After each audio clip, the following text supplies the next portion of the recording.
आप सभी को मेरा नमस्कार। आज हम लोग यहाँ पर रूल 57 से रूल 70 जो कि control of expenditure against budget के संबंध में है, इस पे चर्चा कर रहे हैं।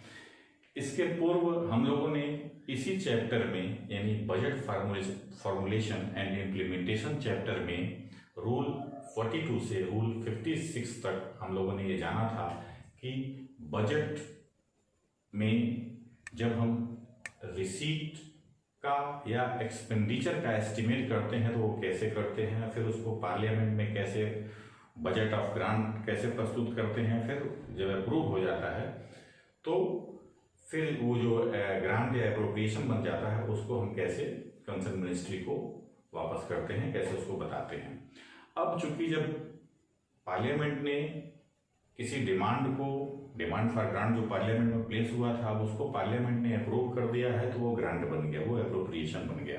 अब वो एप्रोप्रिएशन बन गया या ग्रांट बन गया तो अब वही ग्रांट एप्रोप्रिएशन को खर्च करना है उस डिपार्टमेंट ने को जिसने डिमांड मांगा था, यानी जिसने डिमांड मांगा था उसको अप्रूव होकर के ये मिल गया। तो अब जब इसे मिल गया तो अब उसके पास खर्च करने के लिए पैसा आ गया।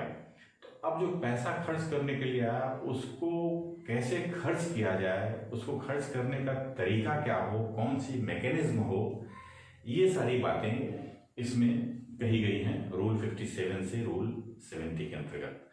रूल 57 सही मायने में प्रोसीजर है। रूल 57 में वो सारी बातें कही गई हैं कि डिपार्टमेंट कैसे कौन से मैकेनिज्म अपनाएगा जिससे कि जो है खर्चों को कंट्रोल किया जा सकता है। तो इसीलिए 57 काफी व्यापक है, इसमें कुल 8 पार्ट्स हैं, उसके भी सब पार्ट्स हैं। तो इसलिए रूल 57 में ही डिपार्टमेंट के सारे प्रोसीजर्स एक तरह से कहें हम कि उसके सारे प्रोसीजर्स हैं और फिर उसमें कैसे वो डिपार्टमेंट चीज़ों को करता है, ये बातें सारी उसमें कही गई हैं। तो हम बहुत आगे ले जा करके हम शुरू करते हैं इसको रूल 57 को। तो रूल 57 की जो पहली बात है उसमें पहली बात वो कहता है कि रिस्पॉन्सिबिलिटी ऑफ कंट्रोल एक्सपेंडिचर, यानी सेंट्रल गवर्नमेंट का डिपार्टमेंट ऑफ सेंट्रल गवर्नमेंट की यह जिम्मेदारी है कि वह जो भी खर्च उसे मिला हुआ है, जो भी ग्रांट उसे मिला हुआ है, उसे वो खर्च करे। यानी उस सेंट्रल गवर्नमेंट के उस डिपार्टमेंट ऑफ सेंट्रल गवर्नमेंट को जिसको कि ग्रांट दिया गया है उसी की जिम्मेदारी भी है कि उस खर्च को कंट्रोल करे। डिपार्टमेंट ऑफ सेंट्रल गवर्नमेंट की बात आती है, इट मीन्स कि जो है वो सभी डिपार्टमेंट का हेड, यानी सबका बॉस, यानी सब वो हेडक्वार्टर, दूसरे शब्दों में हम उसको कहते हैं हेडक्वार्टर ऑफिस। तो यहाँ डिपार्टमेंट ऑफ सेंट्रल गवर्नमेंट से मतलब वही है। ये चीजें वो किसके थ्रू कर सकता है, उसके सबऑर्डिनेट उसको सहयोग देंगे इस मामले में हेड ऑफ डिपार्टमेंट, कंट्रोलर्स या डिस्बर्सिंग ऑफिसर्स। तो ये हमारा रूल 57 का 1 हमें बताता है। रूल 57 का 2 हमें कहता है कि कोई भी एक्सपेंडिचर उन्हीं खर्चों को कवर करेगा जो कि किसी वित्तीय वर्ष के दौरान उसको दिए गए हैं। यानी पार्लियामेंट ने जो ग्रांट अप्रूव किया है वो डिपार्टमेंट उसी खर्चे को करेगा, किसी और खर्चे को उसमें नहीं करेगा उस वित्त वर्ष के दौरान। यानी इसमें एक चीज है कि वो अगर कोई लायबिलिटी उसकी पिछले वर्ष की रह गई है, यानी कोई चीजें जो पिछले वर्ष में नहीं हो पाई थी और लायबिलिटी के रूप में बच गई, तो वो खर्च वो शामिल कर सकता है। अदरवाइज केवल उसी चीज के लिए करेगा जिसके लिए उसने डिमांड प्लेस किया था, डिमांड अप्रूव हुआ और अब उसे ग्रांट जब मिल गया तो जिस पर्पस से उसे खर्च मिला था उसी पर्पस से उस खर्च को करेगा उस फाइनेंशियल ईयर में, किसी और खर्चे के लिए नहीं। यहाँ एक बात और महत्वपूर्ण है कि अब फाइनेंशियल ईयर 31 मार्च तक होता है। तो यहाँ एक बात और कहता है अगर फाइनेंशियल ईयर बीत जाता है उसके बाद कोई खर्च हो जाता है तो वो खर्चा अनऑथराइज होगा। यानी अगर 31 मार्च के बाद 1 अप्रैल को कोई खर्च करता है तो ये खर्च अनऑथराइज होगा और ये अप्रूव नहीं होगा, ये अनऑथराइज खर्च माना जाएगा क्योंकि ये फाइनेंशियल ईयर के बीत जाने के पश्चात हुआ, उस फाइनेंशियल ईयर में नहीं हुआ है। अब आते हैं रूल 57 के 3 पर, जो 57 का 3 कहता है कि कोई भी एक्सपेंडिचर जितना उसको ग्रांट मिला है उससे एक्सीड नहीं करेगा। कोई भी डिपार्टमेंट किसी भी खर्चे को जितना उससे मिला हुआ है, नहीं, जब उसने डिमांड प्लेस किया उसके बाद जो उसको ग्रांट अप्रूव होकर के आया, तो जो अप्रूव्ड ग्रांट उसके पास आया है अब उसको उसी खर्च के अंतर्गत काम करना है, उस अमाउंट से उसको एक्सीड नहीं करना है। अगर वो अमाउंट उसका एक्सीड होता है तो वो अनऑथराइज है, उसे ऑथराइज नहीं माना जाएगा। हाँ, इसमें कंडीशंस हैं कि ये अगर उसका एक्सीड हो रहा है तो वो उसके लिए सप्लीमेंट्री ग्रांट प्लेस कर सकता है, एडिशनल ग्रांट के लिए एडिशनल ग्रांट मांग सकता है, या कंटीजेंसी फंड ऑफ इंडिया से एडवांस ले सकता है। ये चीजें वो करके अपने बढ़े हुए खर्चे को पूरा कर सकता है। लेकिन अगर ये चीजें नहीं है तो फिर उसे उस लिमिट को पार नहीं करना है जो उसे मिला हुआ है। एक और इसमें चीजें हैं, रीअप्रोप्रिएशन के जरिए भी हो सकता है, यानी अगर किसी ऑब्जेक्ट हेड में से पैसा रीअप्रोप्रिएट हो रहा है, रीअप्रोप्रिएशन से उसका पैसा बच रहा है, तो वो पैसा रीअप्रोप्रिएशन कंपीटेंट अथॉरिटी जो है उसको रीअप्रोप्रिएट कर लेगी, तब वहाँ भी एक सुविधा मिल सकती है। लेकिन यहाँ एक कंडीशन यहाँ भी उसने लगाई है। कंडीशन क्या है, ये उसमें एक बात बताई है कि रीअप्रोप्रिएशन इंटरसेक्शन में परमिसिबल नहीं है। यहाँ सीधे सीधे बात है कि reappropriation of intersection is not permissible. Means अगर किसी पोर्शन में, यहाँ 2 पोर्शन होते हैं, चार्ज एक्सपेंडिचर और वोटेड एक्सपेंडिचर।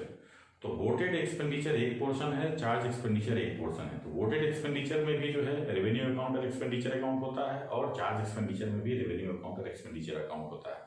अब चूंकि दोनों अलग अलग पोर्शन है, तो किसी के अकाउंट में अगर रेवेन्यू अकाउंट से हम पैसा कर रहे हैं, खर्च कर रहे हैं, मान लीजिए वोटेड एक्सपेंडिचर का पैसा हम किसी रेवेन्यू अकाउंट से या एक्सपेंडिचर अकाउंट से कर रहे हैं, तो हम इसी से करेंगे, वोटेड से ही करेंगे। वोटेड को चार्ज में हम नहीं कर सकते, यानी ये इंटरसेक्शन परमिसिबल नहीं है।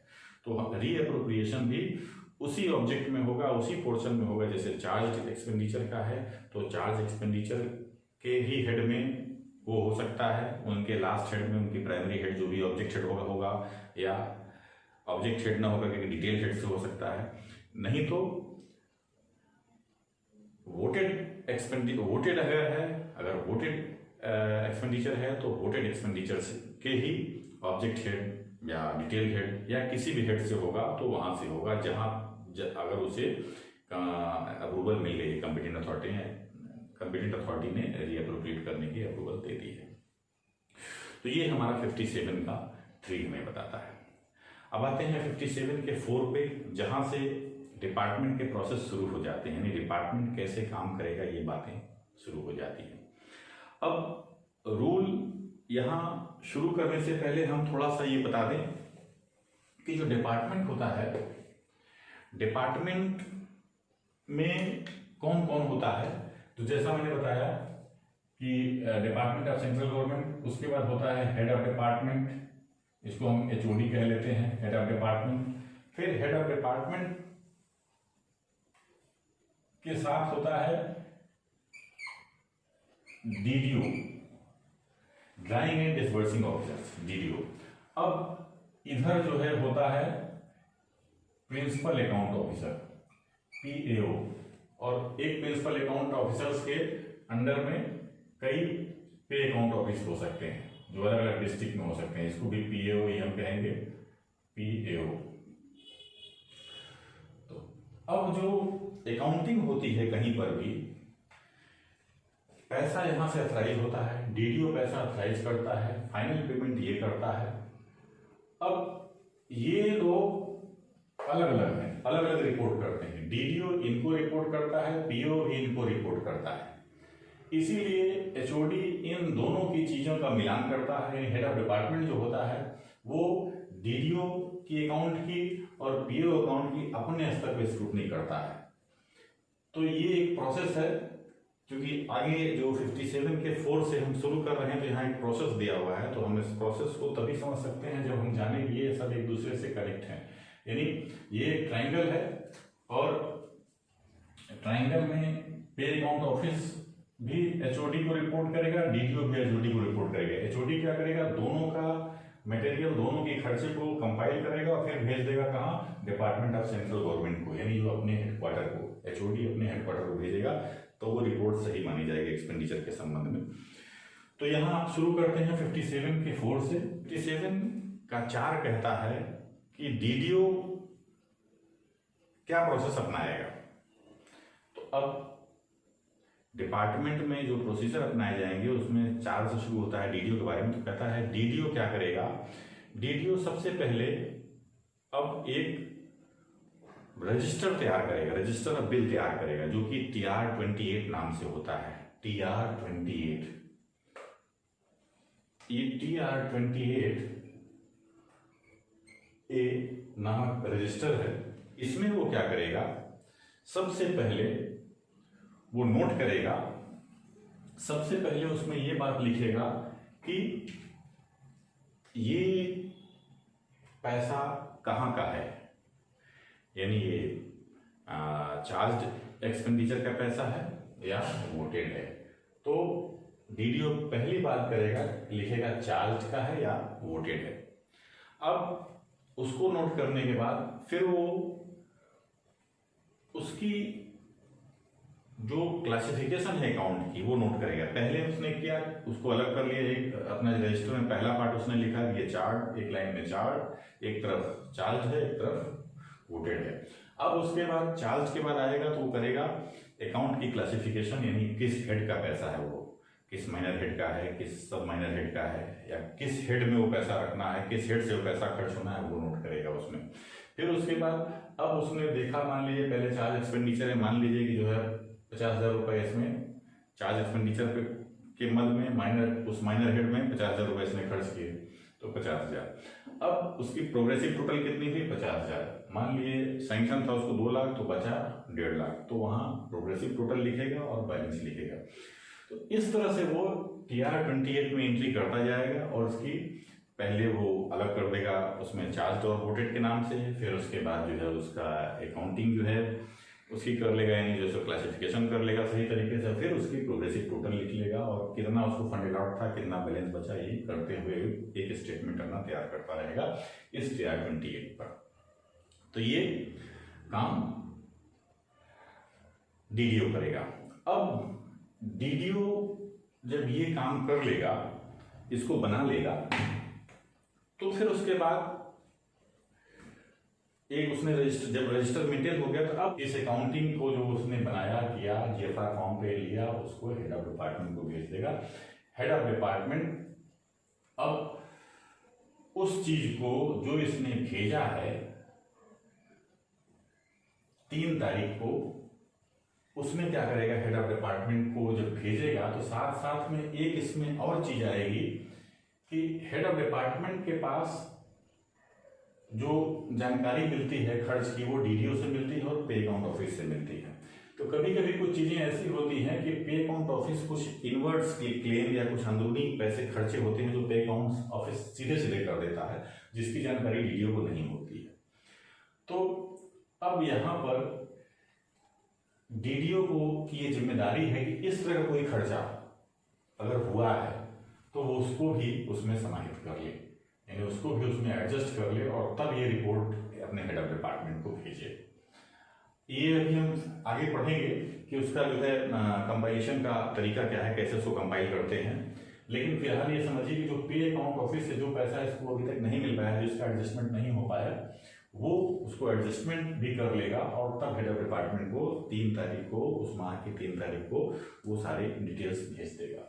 जैसे ही ये स्टेटमेंट इसको भेजा तो उसने अपने यहाँ एक ब्रॉडशीट बना लिया, भाई हमने किसी को कागज भेजा तो वो भी अपने यहाँ एक नोटिंग करता है, तो वो अपने यहाँ जो नोटिंग किया उस नोटिंग को यानी हम ब्रॉडशीट के रूप में उसको नोट कर लिए, जिसमें उस ब्रॉडशीट में जैसा मैंने बताया अपने यहाँ नोट करेगा और फिर उसका डीडीओ के कागज से मिलान कर लेगा, सेटिस्फाई करेगा कि हाँ इसकी जो है प्रोग्रेसिव टोटल सही है कि नहीं, इसका अकाउंट क्लासिफिकेशन सही है कि नहीं, अप टू डेट है कि नहीं, और इसके साइन है कि नहीं।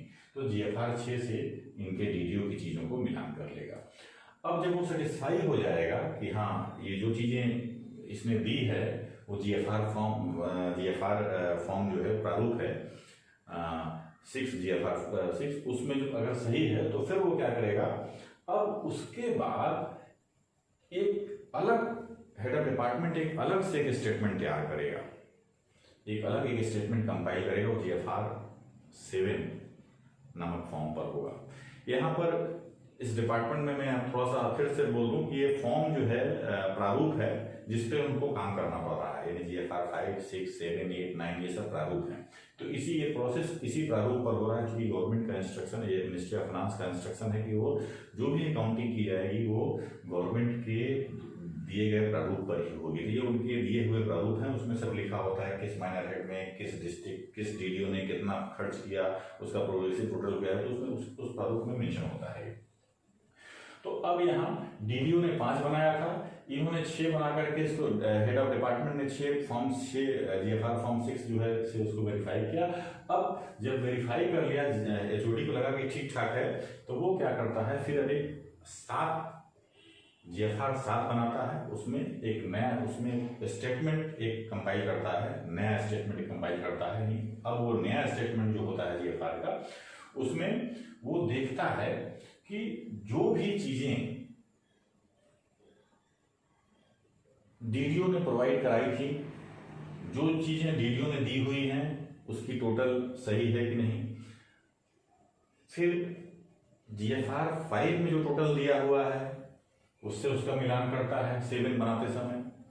फिर तीसरी चीज उसमें देखता है कि जो ये एडजस्टमेंट हुआ है पे अकाउंट और डीडीओ के बीच में, अगर कोई एडजस्टमेंट हुआ है किसी ट्रांसफर एंट्री का, किसी इनवर्स क्लेम का, जो एडजस्टमेंट हुआ है वो सही है कि नहीं, इन तीनों चीज को वेरीफाई करता है। क्या क्या डीडीओ ने जो डॉक्यूमेंट्स भेजे उसका पहले देखिएगा टोटल सही है कि नहीं, फिर जो उसने जीएफआर फॉर्म में जो टोटल किया है प्रोग्रेसिव टोटल वो सही है कि नहीं, और तीसरा जो एडजस्टमेंट इन लोगों के बीच में हुए हैं वो ठीक है कि नहीं। ये कौन चेक करता है? Head of department. इसीलिए मैंने कहा कि डीडीओ अपना अलग डॉक्यूमेंट भेजता है, ये अलग डॉक्यूमेंट भेजता है। अभी थोड़ा सा और आगे क्लियर हो जाएगा ये। तो अभी जब ये स्टेटमेंट वो चेक करता है हेड ऑफ डिपार्टमेंट, सेटिस्फाई हो जाता है कि हाँ ये चीजें सही है, और उसमें वो टोटल फिगर डीडीओ के टोटल फिगर मिलान करेगा, फिर दूसरा जो है जो जीएफआर 5 के टोटल है उसका मिलान करेगा, और एडजस्टमेंट का मिलान करेगा। ये जब क्लियर हो जाएगा तब वो क्या करेगा, इसको आगे बढ़ेगा। अब इसको लेकर के नहीं क्या, लेकिन अगर इस बीच में कोई अगर उसको लगता है कि नहीं इसमें कोई इस एडजस्टमेंट में कोई दिक्कत है, तो फिर से वो डीडीओ को फिर लिखेगा कि भाई इसको देख लो, इसमें ये दिक्कत है, और डीडीओ से फिर कहेगा कि नहीं आप इसको करेक्ट करके हमको दीजिए। नहीं, अगर सब सही है और ये चीजें अगर उसको लगती है कि नहीं सही है, सब कुछ हो गया ठीक है, तब एक final report HOD head of department तैयार करता है। वो जब उसको क्लियर हो जाता है कि पे अकाउंट ऑफिस से एडजस्टमेंट सही हो गया, हर तरह से जब उसको लग जाता है कि नहीं अब ये प्रोसेस सही हो गया है, तो एक कंसोलिडेटेड अकाउंट वो तैयार करता है जो कि जीएफआर 8 नाम से होता है। यानी जीएफआर 8 नामक प्रारूप पे अब उसका कंसोलिडेटेड रिपोर्ट तैयार होती है कि उसमें ये क्लियर होता है कि इस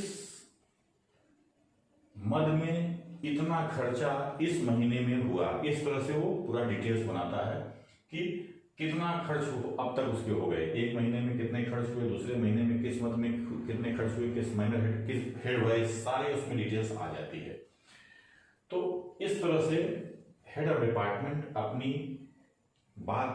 चीज कंप्लीट कर लेता है। यानी अपने जो जीएफआर 8 नामक फॉर्म पे जब वो चीजें ले आता है तो इस तरह से उसकी प्रोसेसिंग कंप्लीट हो जाती है। यानी हेड ऑफ डिपार्टमेंट अब तैयार रहता है कि हाँ उसकी अकाउंटिंग कंप्लीट हो गई, अब इसे आगे बताना होता है जो उसका हेडक्वार्टर है, यानी डिपार्टमेंट ऑफ सेंट्रल गवर्नमेंट। अब यहाँ हमारा 57 का 4 कंप्लीट हो जाता है। अब 57 के 5 में, यानी रूल 57 के 5 में कैसे ये रिकंसाइल हुआ यानी जो भी हम लोग बात कर रहे थे यहाँ डीडीओ कैसे भेजता है उनको, पे अकाउंट ऑफिस कैसे भेजता है, तो ये रिकंसिलेशन जो है, जो रिकंसाइलेशन कैसे हुआ, ये यहाँ हमारा 57 का 5 हमें स्पष्ट कर देता है। तो अगर हम 5 को थोड़ा सा देख लेंगे तो शायद इसमें जो डाउट हमारे रहे हैं वो क्लियर हो जाएंगे। तो 5 में क्या होता है, हेड 5 हमारा कहता है head of department and account officer जो है ज्वाइंटली रिस्पॉन्सिबल होता है फिगर को रिकंसाइल करने के लिए, यानी जो भी फिगर है उसको रिकंसाइल करने के लिए ये प्रिंसिपल अकाउंट ऑफिसर यहाँ हो गया और ये हेड ऑफ डिपार्टमेंट हमारा हो गया। तो ये लोग जो है साथ साथ रिस्पॉन्सिबल होते हैं, लेकिन main responsibility head of department की होती है, लेकिन फिर भी यहाँ दोनों चूंकि फिगर को रिकंसाइल करना है तो इसलिए वो दोनों रिस्पॉन्सिबल होते हैं साथ साथ में। अब उसके लिए वो क्या तरीका अपनाते हैं, इस रिकंसाइल करने के लिए जो तरीका अपनाते हैं वो कैसे होता है। अब देखिए यहाँ फिर से रिकंसाइल कैसे होता है, मैंने बताया ट्रायंगल में मैंने किया गया, शायद थोड़ा सा स्पष्ट हो जाए। रिकंसाइल कैसे करते हैं, डीडीओ जो हमारा सबसे पहले हमने बताया था ड्राइंग एंड डिस्बर्सिंग ऑफिसर्स होता है, वो क्या करता है, एक बिल रजिस्टर, सबसे शुरू में हमने बताया है कि रजिस्टर मेंटेन करता है TR-28 नाम से। तो वो एक TR-28 नाम से एक रजिस्टर जो मेंटेन करता है, वो क्यों करता है, ताकि उसमें जब वो मेंटेन करता है तो उसमें वो लिखता है कि हमने ये पेमेंट के लिए ये हम चेक काट रहे हैं और ये पे अकाउंट ऑफिसर को या पे अकाउंट ऑफिसर को ये पे करना है। तो जब वो चेक काटता है और यहाँ भेजता है पे अकाउंट ऑफिसर के पास, तो पे अकाउंट ऑफिसर अगर उस चेक को क्लियर कर देता है तब उसके बाद फिर लौट के अपनी एंट्री फिर उसी TR-28 में करता है।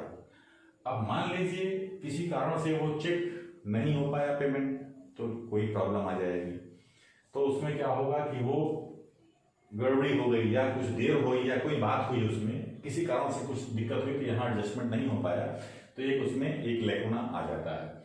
तो इसीलिए एक जो डीडीओ एक बिल रजिस्टर मेंटेन करता है TR-28 के नाम से, और उसमें जो है क्लासिफिकेशन वाइज जो है खर्च दे देता है, यानी क्लासिफिकेशन मीन्स जो है मेजर हेड का है, माइनर हेड का है, डिटेल हेड का है, जहां का भी खर्च होता है उसमें वो पूरा उसका विस्तार से लिख देता है। और फिर जब वो चेक इशू करता है और चेक इशू करने के बाद जब उसको रिसीट मिल जाती है कि हाँ ये आपका चेक पैसा हमने पेमेंट कर दिया, तो फिर उसकी फिर से वो एंट्री अपना TR-28 में कर लेता है, यानी उसका क्लियर हो जाता है, वो लाइन उसकी क्लियर हो जाती है, हमने चेक इशू किया और फाइनल हो गया। इसी तरह से कुछ पेमेंट हमारे PFMS के थ्रू होते हैं, यानी पब्लिक फाइनेंशियल मैनेजमेंट सिस्टम के थ्रू। तो इसमें क्या होता है कि भाई जब PFMS के थ्रू हम करते हैं तो जहां से हम ऑथराइज करते हैं, जैसे ऑनलाइन में हम करते हैं, फिर अप्रूवल मिल जाता है, तुरंत पैसा कट जाता है। तो अब वहां लेकिन साथ में हमको मैसेज मिल जाता है, कंफर्मेशन मिल जाता है। तो इसी तरह से PFMS में जब ऑथराइज करता है उसको कंफर्मेशन मिल जाता है कि हाँ आपका अमाउंट खर्च हो गया, चला गया, तो उसकी भी जो रिसीट है वो फिर वहां ले लेता है। यानी तो डीडीओ को ये दोनों प्रोसेस अपनाने पड़ते हैं। तो जैसे जैसे वो प्रोसेस उसके कंप्लीट होते जाते हैं तभी उसके वो चीजें क्लियर होती जाती हैं। अब मान लीजिए कहीं पर कोई एडजस्टमेंट नहीं हो पाया, तो यही विवाद पे अकाउंट ऑफिसर डीडीओ के बीच में बनता है। तो अब पहली चीज इसने बताया कि डीडीओ एक मेंटेन करेगा क्या, 28 रजिस्टर TR-28, जिसमें वो सारा चीजें लिखेगा, और अगर कोई चीज इसमें छूट गई है तो उसको भी वो लिखेगा, उसके रिमार्क कॉलम में उसको भी लिख लेगा कि हाँ ये एडजस्टमेंट नहीं हो पाया किसी कारण से। अब उसके बाद पे अकाउंट ऑफिस क्या करता है, ये भी अपनी एक फिर जो है मंथ जब कंप्लीट हो जाता है लास्ट मंथ, तो पे अकाउंट ऑफिस पे जो है एक कंपाइलेशन सीट जो है हर मंथ का कंपाइलेशन सीट भेजता है क्लासिफिकेशन वाइज डीडीओ को कि हमने जो है ये हमारे यहाँ से इतना पैसा गया है, हमारे यहाँ से इतना खर्च हुआ है। अब इसका मिलान डीडीओ ने अपना किया और उनका जो हुआ ये सीट से इनका मिलान हो जाता है, यानी जो पे अकाउंट ऑफिस डीडीओ को जो कंपाइलेशन सीट भेजता है उससे वो मिलान कर लेता है। यहीं से उसको अगर उसी में अगर कोई एडजस्टमेंट नहीं हो पाया या कोई गड़बड़ी हुई तो उसके रिमार्क कॉलम में GFR फाइल में ये बात वो लिख देता है, तभी हेड ऑफ डिपार्टमेंट को पता चलता है हाँ ये दिक्कत है यहाँ। फिर क्या होता है, प्रिंसिपल अकाउंट ऑफिसर जो है एक मंथली स्टेटमेंट अपने पास से हेड ऑफ डिपार्टमेंट को सीधा भेजता है, यानी इसने इसको भेजा और उसके बाद ये सीधे वहां भी भेजता है। जो हेड ऑफ डिपार्टमेंट को सीधा भेजता है तो हेड ऑफ डिपार्टमेंट जो 3 प्रारूप तैयार करता है, फॉर्म 6, फॉर्म 7, फॉर्म 8। फॉर्म 6 में तो वो GFR 5 जो DDO भेजता है उसकी जो है चीज उतार लेता है, फॉर्म 7 में उसको थोड़ा अलग कर लेता है, लेकिन फॉर्म 8 उसका फाइनल होता है। तो फॉर्म 8 का मिलान वो चेक इसी पे अकाउंट ऑफिस जो उसको भेजता है सीट, उसी से ये करता है। यानी जो मंथली स्टेटमेंट सीट पे account office head of department को भेजता है, तो अपना मिलान वो फॉर्म 8 का जो इधर से आया था, फॉर्म 8 में उस मिलान को इसी पे अकाउंट ऑफिस के जो मंथली सीट होती है, स्टेटमेंट जो होता है, उससे वो करता है। तो इस तरह से वो कंपाइलेशन उसका पूरा हो जाता है। ऐसे में इस तरह से उसके वो कंपाइलेशन कंप्लीट होते हैं। जो कमी बेसी पता होती है, कोई डिस्क्रिपेंसी उसमें आती है, तो फिर वो लोग वो DDO को कह देगा, DDO अपना उसको सुधार लेगा। तो इस तरह से इनका ये प्रोसेस पूरा होता है। तो प्रोसेस तो 57 के 4 में ही कंप्लीट हो गया, लेकिन 5 में उसने बता दिया कंपाइलेशन कैसे करेंगे। 57 का 57 का जो 5 था। अब 57 का जो 6 है वो कहता है कि जैसे ही जो है ये हेड ऑफ डिपार्टमेंट अपना 8 तैयार करता है, तो ये क्या करता है, हर महीने के, यानी जिस पिछले महीने की कोई चीज कंप्लीट हुई तो अब उसके अगले 15 तारीख तक, यानी आने वाले महीने में 15 तारीख को ये डिपार्टमेंट ऑफ जो सेंट्रल गवर्नमेंट होता है, यानी जो इससे ऊपर का हो गया, हेड ऑफ डिपार्टमेंट से जो ऊपर बैठा हुआ है डिपार्टमेंट ऑफ सेंट्रल गवर्नमेंट, वो क्या करता है, हर महीने की एक जो GFR फॉर्म 8 है, GFR 8 जो हेड ऑफ डिपार्टमेंट ने बनाया है, उसको मंगा लेता है अपने यहाँ।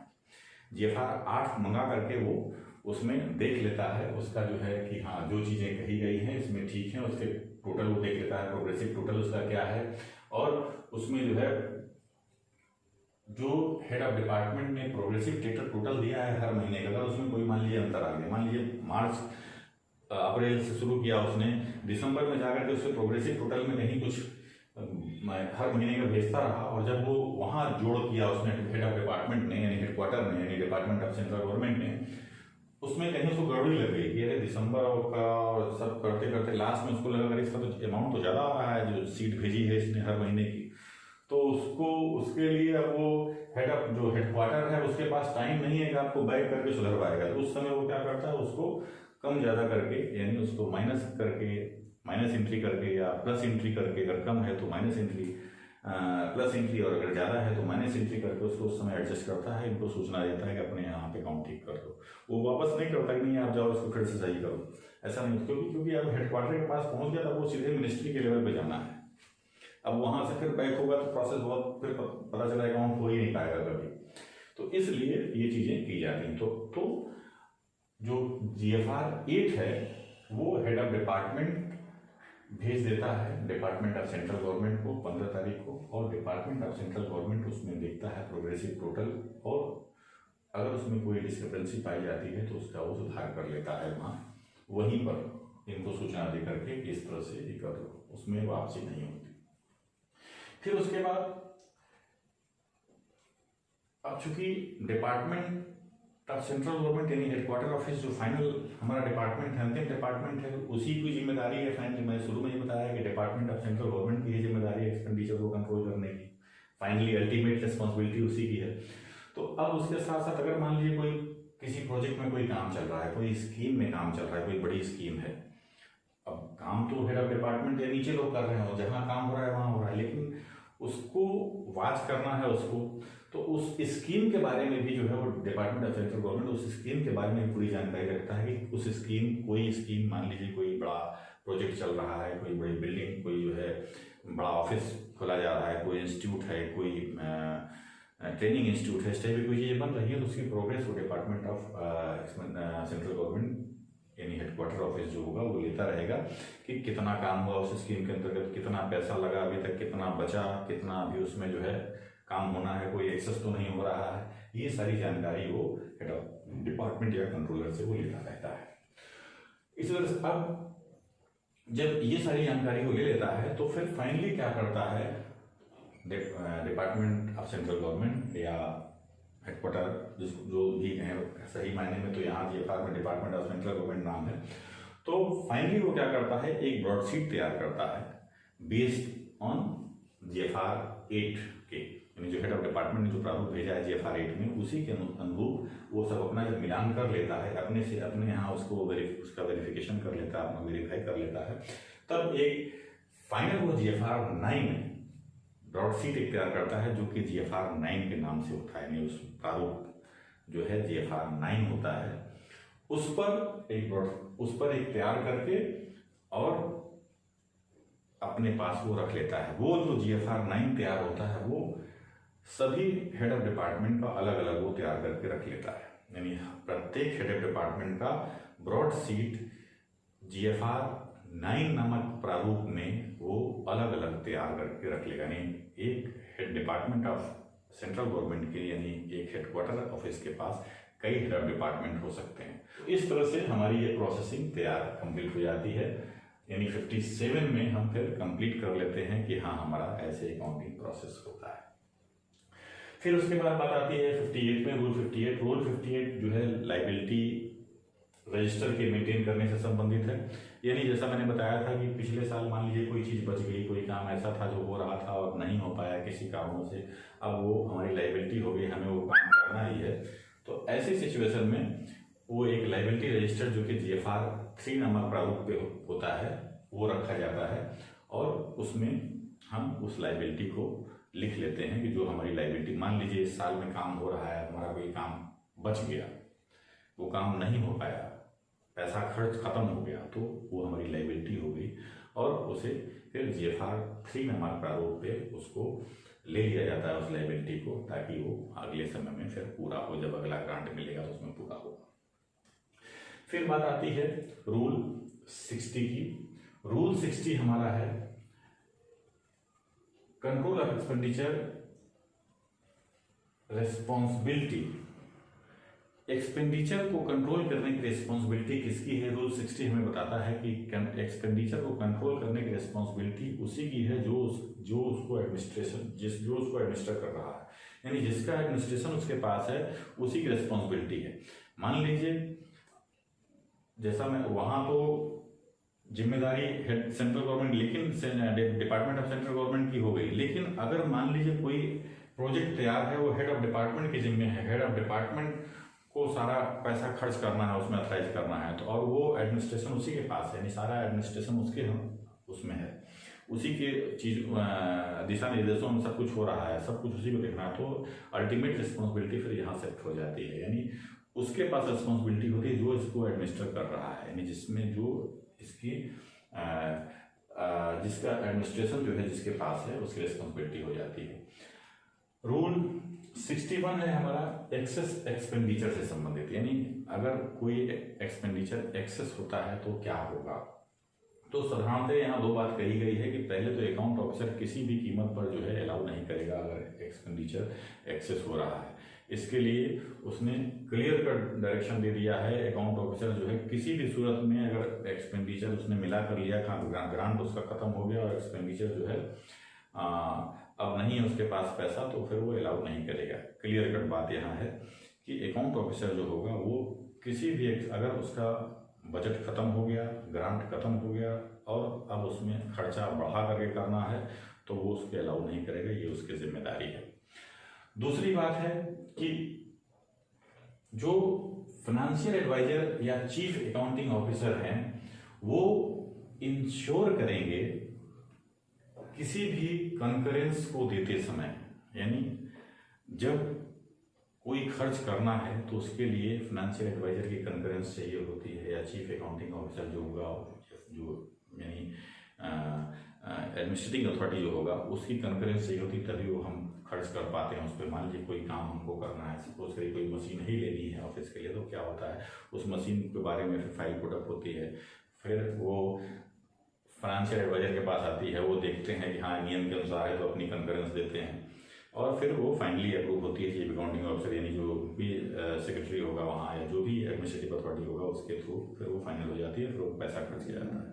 तो यहाँ यही बात है कि फाइनेंशियल एडवाइजर और चीफ अकाउंटिंग ऑफिसर जो भी होगा वो इंश्योर करेगा पहले कि जो है फंड अवेलेबल है कि नहीं, यानी अवेलेबिलिटी ऑफ फंड अगर है तभी जो है वो कंकरेंस देगा खर्च करने के लिए, अदरवाइज वो कंकरेंस ही नहीं देगा। अगर रूल 62 2 है सरेंडर ऑफ सेविंग से, यानी कोई भी सेविंग अगर है तो उसे उस फाइनेंशियल ईयर के खत्म होने से पहले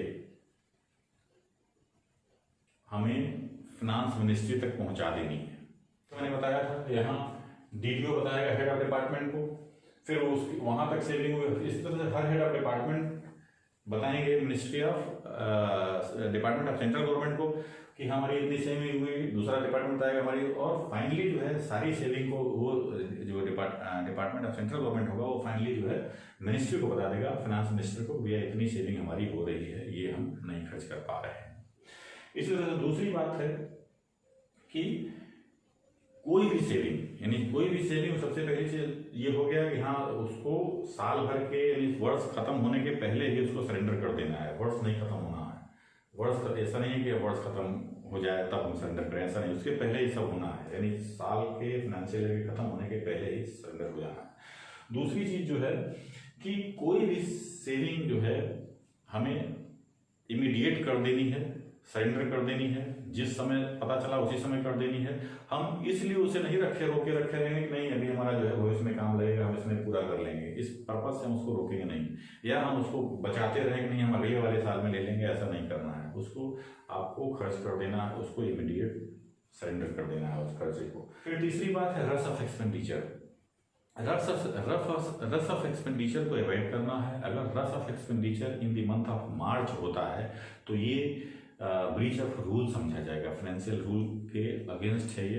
यानी कोई भी एक्सपेंडिचर अगर रश में किया जा रहा है और क्लोजिंग मंथ में यानी मार्च के महीने में, तो वो ब्रीच ऑफ रूल माना जाएगा और इसे कदापि जो है इसकी मनाही है। इसमें चौथी बात है कि फाइनेंशियल एडवाइजर जो होंगे वो इंश्योर करेंगे कि जो भी जो है क्वार्टरली प्लान है वो एडहियर किया जा रहा है कि नहीं। जिन्हें जो भी प्लान बनाया है खर्च करने के लिए, जो भी एडमिनिस्ट्रेटिव अथॉरिटी में या जो भी खर्च को कर रहा है, वो प्लान के अनुसार जो क्वार्टरली उसका प्लान है कि इस प्लान से मैसेज से खर्च करेंगे, उस प्लान के अनुसार ही वो रहे और उसी अनुसार खर्च करे। इसके लिए फाइनेंशियल एडवाइजर विशेष ध्यान रखेगा इसमें। तो इस तरह से हमारा रूल 62 कंप्लीट होता है। आते हैं रूल 63 पर। रूल 63 हमारा है एक्सपेंडिचर ऑन न्यू सर्विसेज से। तो हम पहले भी पढ़ चुके हैं कि किसी भी सूरत में हम नए सर्विसेज पे एक्सपेंडिचर नहीं करेंगे। कोई भी एक्सपेंडिचर जो कि नई से अगर कोई हमें ग्रांट मिला हुआ है तो हम उसी ग्रांट के लिए करेंगे, नई सर्विसेज के लिए कोई खर्च नहीं करेंगे। नई सर्विसेज के लिए हम खर्च उस स्थिति में कर सकते हैं जबकि हम एडिशनल ग्रांट ले लें, एडिशनल ग्रांट या कोई कंटीजेंसी फंड ऑफ इंडिया से हम जो है एडवांस ले लें। इस तरह की चीज़ें अगर हमको मिलती हैं तब हम उसमें किसी नए सर्विसेज पर खर्च कर सकते हैं, किसी नए प्रोजेक्ट पे काम कर सकते हैं, अदरवाइज हम उसमें काम नहीं कर सकते हैं। इसकी स्पष्ट रूप से मनाही है। आते हैं रूल 64 पर। रूल 64 हमारा है additional allotment of excess expenditure से। यानी अब जो पैसा था, जितना हमें ग्रांट मिला हुआ था, वो हमारा खत्म हो रहा है और हमें और पैसे, अतिरिक्त पैसे की आवश्यकता है। तो यहाँ पर दो बातें कही गई हैं कि जो सबऑर्डिनेट अथॉरिटी होगा, सबऑर्डिनेट अथॉरिटी यानी जो उस पैसे को की देख रेख जिसके हाथ में है, जो उसको कंट्रोल कर रहा है, जो उसको एडमिनिस्टर कर रहा है, उसकी बात यहाँ हो रही है। वो सबऑर्डिनेट अथॉरिटी क्या करेगा, सबसे पहले तो उसकी ये जिम्मेदारी है वो देखे कि जो भी उसको पैसा मिला हुआ है, जितना ग्रांट मिला हुआ है, उतने ग्रांट में ही उसका खर्च हो। लेकिन अब उस ऐसा स्थिति नहीं है, अब उसको लग रहा है कि नहीं ये हमारा खर्च बढ़ रहा है।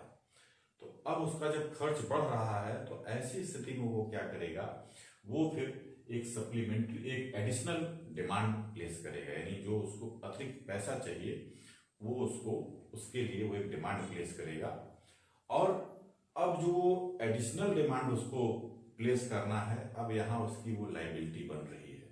हम लोगों ने पहले पढ़ा है, इसके पहले देखा है कि हाँ लायबिलिटी रजिस्टर एक होता था GFR 3 में, जब हम लोग कोई लायबिलिटी होती थी तो उसमें उसको नोट किया जाता था। तो यहाँ यहीं पर ये लायबिलिटी देखिए रेज हो रही है कि जो उसको खर्च मिला था वो खर्च खत्म हो गया, अब उसको आगे का खर्च चाहिए, तो ये हमारी लायबिलिटी होगी। तो वो सबऑर्डिनेट अथॉरिटी क्या करेगा, वो GFR 3 नामक जो फॉर्म है, जो प्रारूप है उसमें उन चीजों को नोट कर लेगा, ये लायबिलिटी हमारी किस कारण से रेज हुई है, जो भी जितने की भी लायबिलिटी है वो उसमें उसको ले आएगा, उस चीज को उस फॉर्म पर ले आएगा, फॉर्म 3 पर। दूसरी बात जो इसमें है वो है जो डिसबर्सिंग ऑफिसर होगा, डिसबर्सिंग ऑफिसर की ये जिम्मेदारी है, वो रिस्पॉन्सिबल है कि जो है जो भी जितना भी खर्च उसको है अथराइज करना है वो उसी अमाउंट तक होगा जितने का उसको ग्रांट मिला हुआ है। यानी जितना पैसा उसको मिला हुआ है खर्च करने के लिए, उसकी जिम्मेदारी है कि वो उतना पैसा ही अथराइज करे पेमेंट के लिए, क्योंकि डिसबर्सिंग ऑफिस पैसा अथराइज करता है और जो पे अकाउंट ऑफिस होता है वो पे करता है, वो फिर फाइनल जो ये अथराइज करेगा वो पे कर देगा। तो इसीलिए यहाँ डिसबर्सिंग ऑफिसर की जिम्मेदारी हो जाती है कि वो उस पैसे को ही अथराइज करेगा जितना उसका खर्च हुआ है, और अगर कोई पैसा एक्सेस हो गया, यानी अब उसका जो उसको ग्रांट मिला हुआ था वो खत्म हो गया, अब पैसा अब उसको लग रहा है कि हम ये एक्सेस हो रहा है, तो ऐसी स्थिति में वो उसको अथराइज नहीं करेगा। लेकिन अब यहाँ पर मान लीजिए कोई चेक उसके पास प्लेस किया गया और कहा जा रहा है कि नहीं इसको आप इसको क्लियर करिए, इस चेक को इसको अथराइज करिए, तो अब वो क्या करेगा? तो अगर ऐसी स्थिति बन जाती है, क्योंकि ये उसको उसमें कुछ ना कुछ उसका एक्शन जरूरी है, भैया उसके पास पैसा खत्म हो गया बावजूद उसके चेक आ गया कहीं से कि नहीं इसको आप क्लियर करिए, तो अब वो क्या करेगा? क्योंकि वो कुछ ना कुछ काम तो उसको करना है, क्योंकि अब चेक आ गया है तो चेक को फाड़ करके या कहीं दबा करके तो रखेगा नहीं वो। तो ऐसी स्थिति में वो क्या करेगा? जब ऐसी बात आ गई उसके पास कि पैसा खत्म और बावजूद उसके चेक उसके पास पेंडिंग हो गए, तो वो इन सारी बातों को जो उसकी सुपीरियर अथॉरिटी है, यानी जिसका वो सबऑर्डिनेट है, उस अथॉरिटी को ये सारी बातें बताएगा कि ये पोजीशन है और हमें अब इसमें पैसे की आवश्यकता है। तब वो जो अथॉरिटी है, जो इसका सुपीरियर अथॉरिटी होगा, वो क्या करेगा? ऐसे मामलों में फिर वो एक एडिशनल डिमांड या सप्लीमेंट्री ग्रांट, सप्लीमेंट्री डिमांड या आपका कंटीजेंसी फंड ऑफ इंडिया से एडवांस ले, या वो देखेगा कि कहीं से हम रीअप्रोप्रिएशन कर सकते हैं। उस समय उसको लगता है कि किसी और ऑब्जेक्ट शेड में पैसा बच रहा है तो वहां से रीअप्रोप्रिएट किया जा सकता है। तो ऐसी अगर कुछ सिचुएशन बनती है तो जो अथॉरिटी होगी वो ऐसा करके पैसे को प्राप्त करेगी और फिर उस पैसे को अथराइज करेगी खर्च करने के लिए, तभी वो पैसा खर्च किया जाएगा, अन्यथा वो फिर खर्च नहीं होगा। जब ये सब चीजें उसे मिल जाएंगी, पैसा प्राप्त हो जाएगा, तभी वो खर्च करेगा। अब हम आते हैं रूल 65 पर। रूल 65 हमारा है रीअप्रोप्रिएशन से संबंधित। तो रीअप्रोप्रिएशन हम लोगों ने पढ़ा कि रीअप्रोप्रिएशन है क्या? रीअप्रोप्रिएशन में हम किसी एक प्राइमरी यूनिट से मतलब मेरा जो ऑब्जेक्ट हेड है, यानी जो जहां जिस हेड से में ये क्लियर है कि इस हेड में, यानी ऑब्जेक्ट हेड मींस कि फाइनल हेड, उससे जैसे स्पोर्ट्स में पैसा खर्च करना है तो वो ऑब्जेक्ट हेड स्पोर्ट्स का हो गया। एक ट्रेनिंग ग्रांट है, तो ट्रेनिंग ग्रांट है तो यानी उस ऑब्जेक्ट हेड में हमें क्लियर पता चलता है कि पैसा यहां जा रहा है।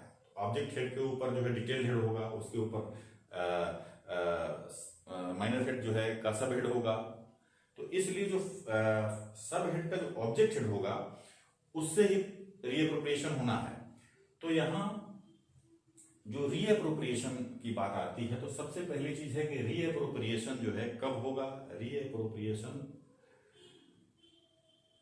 उस जो फाइनेंशियल ईयर है उसके खत्म होने के पहले होना है।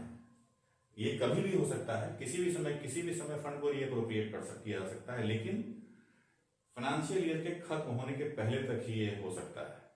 अब यहां एक चीज आती है कि जब रीअप्रोप्रिएशन की बात आ रही है तो रीअप्रोप्रिएशन करेगा कौन? तो इसके लिए जिसको जो भी कंपिटेंट अथॉरिटी है, यानी जिसको उस पैसे का, जिसके पास जब खर्च करने की सैंक्शन जो देता है, जो भी कंपिटेंट अथॉरिटी उसको खर्च करने की देता है, और उस अमाउंट का रीअप्रोप्रिएशन वही कर सकता है।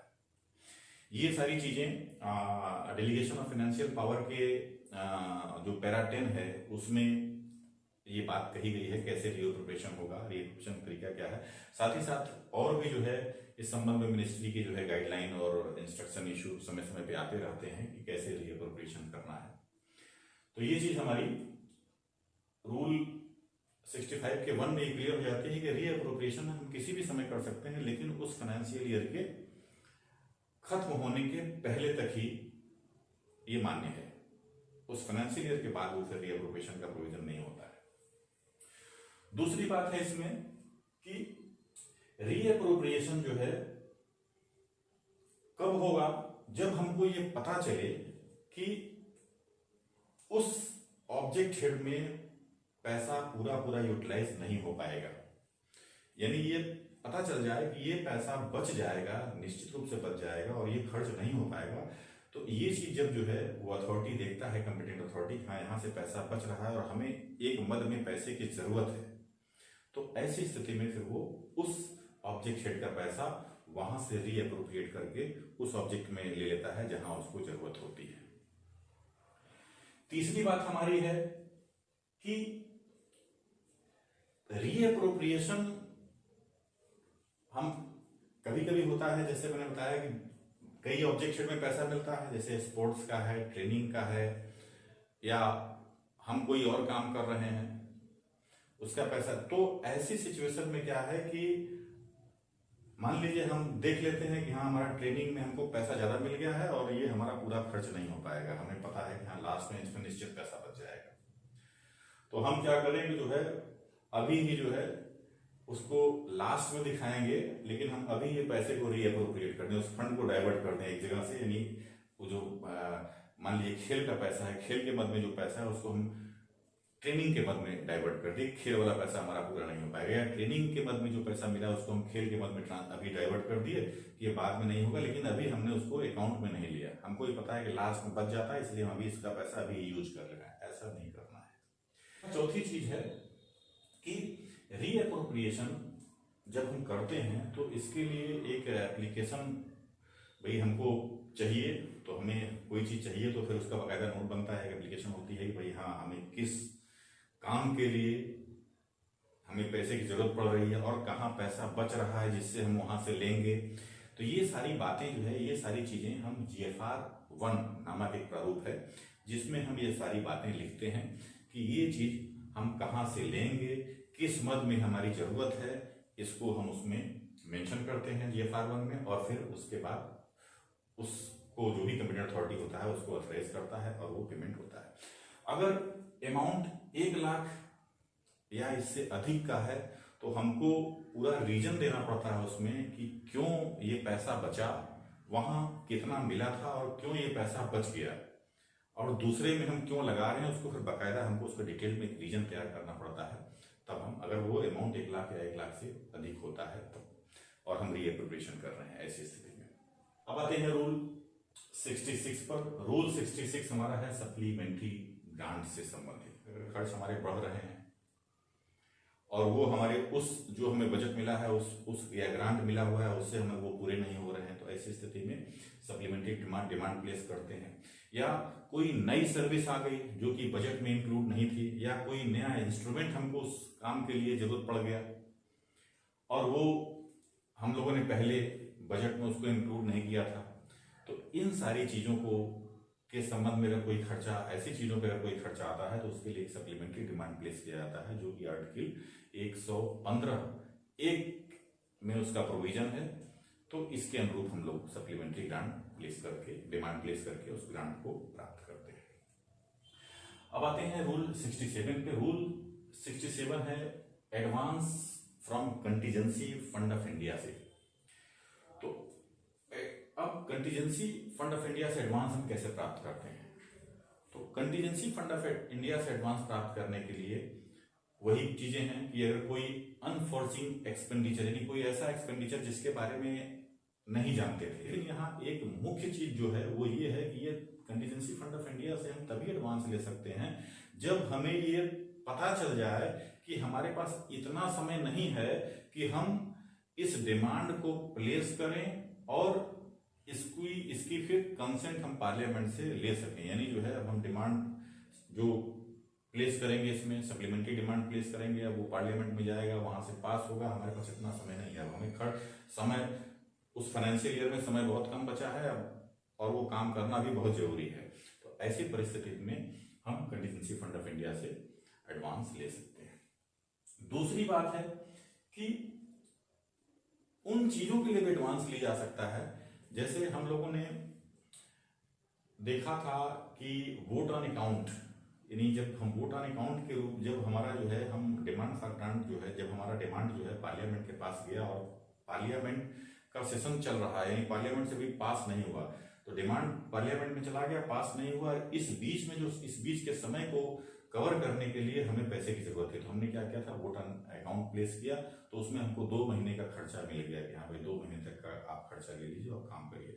अब वो जो 2 महीने का हमको खर्चा मिला वो भी हमें कम पड़ गया, यानी वो हमारा वो खर्च जो है वो नहीं पूरा हो पाया और उसमें हमको और पैसे की जरूरत है। तो अब और पैसे की जरूरत है तो चूंकि उसमें प्रोविजन है कि आपको 1/6 भाग ही मिल सकता है, कुल ग्रांट का 1/6 भाग ही मिल सकता था वोट ऑन अकाउंट में। तो ऐसी परिस्थिति में जब आपके पास पैसा कम हो गया तो यहाँ भी आप कंटीजेंसी फंड ऑफ इंडिया से एडवांस ले सकते हैं। ऐसी परिस्थिति में भी advance contingency fund of India से उठाया जा सकता है। फिर तीसरी बात आती है कि जब हम इस तरह का एडवांस लेंगे तो उसमें हम क्या करेंगे कि सारी बातें मेंशन करेंगे, यानी वही जैसे अभी हम लोग पहले कर रहे थे कि हाँ एक एप्लीकेशन तैयार किया हमने, उसमें सारे पर्टिकुलर्स हमने भरे कि ये किस काम के लिए हमको पैसे की जरूरत पड़ रही है, कितने पैसे की जरूरत पड़ रही है, और इसके लिए हम कंटीजेंसी फंड ऑफ इंडिया से एडवांस ले रहे हैं। तो ये सारी बात हम उसमें मेंशन करेंगे, साथ ही किस सब हेड से किस ऑब्जेक्ट हेड में ये पैसा जाना है जो हम कंटीजेंसी फंड ऑफ इंडिया से एडवांस ले रहे हैं, ये सारी बातें उसमें समाहित रहेंगी। और यदि इसमें किसी तरह की कोई दिक्कत होती है तो फिर ये चीजें हम मिनिस्ट्री ऑफ फाइनेंस को रिपोर्ट देंगे कि हाँ हमें ये ऐसी चीजों को प्राप्त करने में दिक्कत आ रही है। अब इसकी चौथी बात है कि जो है चौथी चीज है कि भाई कंटीजेंसी फंड ऑफ इंडिया का एक रूल है 1952 जो कि समय समय बदलता रहता है। कंटीजेंसी फंड ऑफ इंडिया से अगर आपको एडवांस लेना है तो उसके लिए 1952 का 1952 का उनका एक नियम है, उससे पैसा विड्रॉ किया जाता है। कंटीजेंसी फंड ऑफ इंडिया जैसे आप सभी जानते हैं कि उस फंड से जब हम पैसा लेते हैं फिर उस फंड को रिकूप भी किया जाता है, उतना पैसा फिर उसको रिकूप भी किया जाता है। तो ये उनका प्रोविजन है कि उस समय समय पे नियम बनाते रहते हैं कैसे पैसा देंगे, किस मद में पैसा देंगे, तो उसी के अनुरूप हमको जो है चीजें करनी है, यानी contingency fund of India rule 1952 के तहत। अब बात आती है रूल 68। रूल 68 हमारा है इनएविटेबल पेमेंट से, यानी जो गवर्नमेंट ऑर्गेनाइजेशन में एक बड़ी चीज है कि कोई भी चीज गवर्नमेंट कहती है जो आपने काम किया उसका पेमेंट करिए, किसी को बकाया मत दीजिए। तो आर्टिकल 114(1) के 1 में एक प्रोविजन है कि गवर्नमेंट का कोई भी एक्सपेंडिचर बकाया नहीं होना चाहिए, यानी कोई भी जो है पैसा अनपेड नहीं होना चाहिए। अगर काम हुआ है तो उसका पेमेंट करिए आप। दूसरी बात इसमें है कि यदि कोई लाइबिलिटी दिखती है, कोई एंटिसिपेटेड लाइबिलिटी है दिखती है, तो उसके लिए जो भी सुटेबल प्रोविजन है वो पार्लियामेंट के समक्ष रखे जाएंगे। यानी इनएविटेबल पेमेंट में ये 2 बातें हमें ध्यान रखनी है कि पहली चीज कि गवर्नमेंट ने जो भी खर्च किया है, वो गवर्नमेंट का जो भी काम हुआ है उसका पेमेंट हो जाना चाहिए, वो पेमेंट अनपेड नहीं होना चाहिए, किसी तरह से वो पेमेंट बकाया नहीं होना चाहिए। और दूसरी चीज कि जो भी उसकी लाइबिलिटी है वो जो है पार्लियामेंट के समक्ष प्रस्तुत होनी चाहिए, यानी अगर हम उसके लिए डिमांड प्लेस कर रहे हैं तो ये हमारा रूल 68 हमें बताता है। रूल 69 में बात कही गई है कि जो भी अकाउंट ऑफिसर होगा वो क्या करेगा कि जब उसके पास अकाउंट ऑफिसर मीन्स पे अकाउंट ऑफिस के पास जब बिल आते हैं तो वो सारे बिल को चेक करता है और फिर उसके बाद वो पेमेंट कर देता है, फाइनल पेमेंट कर देता है। तो यहाँ वही है कि वो जो है जब उस तरह की चीजें आए तो वो क्या करे कि उसकी उसकी प्री जो चेक होता है वो कर ले और फिर फाइनल पेमेंट उसको कर दे। अब आते हैं रूल 70 पर। रूल 70 हमारा है चीफ अकाउंटिंग ऑफिसर, यानी जो चीफ अकाउंटिंग ऑफिसर है वो कौन होता है? वो डिपार्टमेंट का जो सेक्रेटरी है या मिनिस्ट्री का जो सेक्रेटरी है वो चीफ अकाउंटिंग ऑफिसर होता है। तो चीफ अकाउंटिंग ऑफिसर की जिम्मेदारी क्या है उसके बारे में रूल 70 में बताया गया है। तो रूल 70 में उसकी जिम्मेदारी सबसे पहले है कि जो है वो क्या करता है कि जो भी फाइनेंशियल मैनेजमेंट उसके डिपार्टमेंट में है उसकी जिम्मेदारी उसी की है, यानी कैसे जो है उसके यहाँ चीजें चल रही हैं, उसने कैसे अपने उस काम को करने के लिए जो उसका मैनेजमेंट बनाया हुआ है वो उसका तरीका क्या है ये देखना उसकी जिम्मेदारी है। दूसरा फिर कि जो उसको ग्रांट मिला हुआ है वो देखे कि जो भी उसको ग्रांट मिला हुआ था वो उसी पर्पस के लिए यूज हो रहा है, किसी अन्य पर्पस के लिए नहीं यूज हो रहा है। जिस पर्पस में काम के लिए काम करने को कहा गया था उसी पर्पस में उस काम को किया जा रहा है मिले हुए पैसे से, ये देखने की उसकी जिम्मेदारी है। तीसरी बात उसकी है कि वो देखे कि जो है इफेक्टिव, इकोनॉमिक, एफिशिएंट और ट्रांसपेरेंट मैनर में काम हो रहा है कि नहीं, ये भी देखना उसी की जिम्मेदारी है। चौथी चीज कि अगर उसे किसी पार्लियामेंट कमेटी, जैसे हम लोगों ने देखा है पब्लिक अकाउंट कमेटी में जो है ऑफिसर्स को भी बुलाए जाते हैं, तो सेक्रेटरी ही वहां जाकर के अपनी बात रखता है कि हाँ, तो अगर मान लीजिए कोई पीएससी की पब्लिक अकाउंट कमेटी में उसको किसी को बताना है कि हाँ ये खर्च क्यों है, कोई भी बात है अगर उसको कहनी है तो वो फिर वो सेक्रेटरी की वहां या और भी कोई कमेटी है पार्लियामेंट की उसमें अगर उसको उपस्थित होना है तो फिर ये सेक्रेटरी ही हमारा जो चीफ अकाउंटिंग ऑफिसर जो सेक्रेटरी है वही जाकर के वहाँ वो चीजें रखते हैं। फिर उसके बाद जो है अब जो उसको काम मिला हुआ जो काम करना है, जैसे मान लीजिए कोई स्कीम मिली कि हाँ ये स्कीम आपको तैयार करनी है या आपको ये प्रोजेक्ट मिला हुआ है, कोई बड़ा इंस्टीट्यूट बनाना है, कोई भी प्रोजेक्ट है, स्कीम है, अगर इस तरह की चीज उस ग्रांट के रूप में मिली है तो जो सेक्रेटरी होगा चीफ अकाउंटिंग ऑफिसर वो उसका रिव्यू भी करता रहेगा, उसको देखेगा कि हाँ ये काम कैसे हो रहा है और साथ ही साथ उसके जो परफॉर्मेंस है उसको भी मॉनिटर करेगा कि कैसे ये काम किया जा रहा है। इसके बाद फिर वो इसके साथ ही साथ जो है जो खर्च हो रहे हैं उसको बकायदा जो है उसका स्टेटमेंट जो तैयार किया जा रहा है वो सही है कि नहीं, बकायदा जैसा कि गवर्नमेंट का आदेश है जिस प्रारूप पे करना है उसके अनुरूप हो रहा है कि नहीं। तो ये इस तरह के जो खर्चों से संबंधित जो स्टेटमेंट है उसको सही तरीके से देखना, उसकी सही चीजें हों उसको मॉनिटर करना, ये भी जिम्मेदारी उसके साथ ही साथ वो ये भी देखेगा कि उससे संबंधित जो रिकॉर्ड है यानी खर्च से संबंधित जो रिकॉर्ड है वो मेंटेन किए जा रहे हैं कि नहीं, उसके लिए प्रॉपर जो है उसकी डॉक्यूमेंटेशन उसका प्रॉपर हो रहा है कि नहीं, ये भी देखने की जिम्मेदारी इसकी है। फिर साथ ही साथ अब कई बार जो है वर्क से केसेस होते हैं जिसमें कॉन्ट्रैक्ट होता है, बड़े बड़े प्रोजेक्ट होते हैं वहां कॉन्ट्रैक्ट होता है, तो वहां पर उसको देखना है कि जो है वो इक्विटेबल मैनर में या ट्रांसपेरेंट मैनर में चीजें हो रही हैं। इक्विटेबल मैनर से मतलब है कि जो है मान लीजिए कॉन्ट्रैक्ट किसी को दिया जा रहा है तो कॉन्ट्रैक्ट देने में सबको बराबरी का दर्जा है कि नहीं, ऐसा नहीं किसी को जो है हमको ज्यादा प्रिविलेज दे रहे हैं, ऐसा नहीं करना है। यानी वहां हमको एक ट्रांसपेरेंट वे में हमें जो है प्रोसेस को कंप्लीट करना है और सभी को एक अपॉर्चुनिटी बराबर से हमको अपॉर्चुनिटी देनी है कि जो है और एक कंपटीशन हमको बनाए रखना है ताकि जो है हमें गवर्नमेंट को ज्यादा से ज्यादा लाभ मिल सके। तो ये इस तरह से जो है इक्विटेबल अपॉर्चुनिटी ट्रांसपेरेंट मैनर में कोई जो है काम किया जा रहा है कि नहीं, ये भी देखना इसी की जिम्मेदारी है।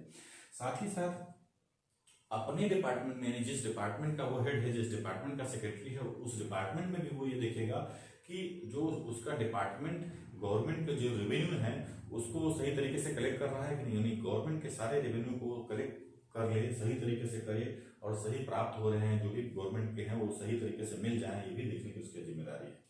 और साथ ही साथ अपने डिपार्टमेंट में ये भी देखेगा कि उसका डिपार्टमेंट कहीं कोई इरेगुलर खर्चा, अनऑथराइज खर्चा तो नहीं कर रहा है, कोई ऐसा खर्चा है जो कि वैध नहीं है या जबरदस्ती जो है कर रहा है, तो इस टाइप के खर्च अगर हो रहे हैं तो उसको भी रोकने की जिम्मेदारी इसी की है। तो ये सारे काम हमारे चीफ अकाउंटिंग ऑफिसर यानी जो डिपार्टमेंट के सेक्रेटरी हैं उनकी है। इस तरह से हमारा control of expenditure against budget, जो कि रूल 57 से रूल 70 के अंतर्गत था, वो खत्म होता है। Thank you very much.